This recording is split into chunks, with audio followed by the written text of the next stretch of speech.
The United States, we have the highest rates of maternal mortality in comparison to all affluent nations across the world. Maternal mortality is often viewed as an indicator of the way society treats its individuals and the way society treats its women. Black women in this country have a much higher risk of death and pregnancy complications. And here in New York City, that rate is even higher. Haitian women are more likely to suffer from severe maternal morbidity and mortality in New York City.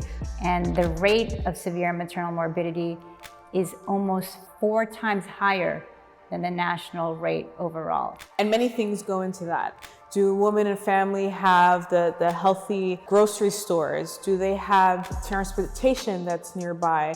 Or is there more pollution within their communities? Do our hospitals and health centers here in Brooklyn have the same resources that they have in New York City? We see the barriers, we see the challenges, and we felt that this was not being addressed, and unique programming was not being developed for a community that has both language and cultural barriers.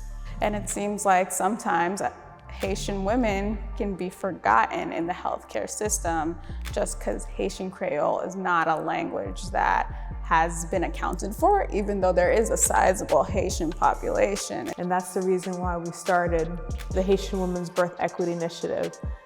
We have these support groups where we talk about what are the important questions that we ask the doctor now that you're pregnant or postpartum or planning to have a baby.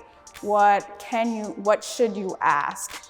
To be able to be that bridge so that they have access to all the same resources, they have educational programs, the counseling, all the information in a welcoming environment, in a language that they understand, to ensure not just the access, but the dignity and the comfort that all people and families deserve.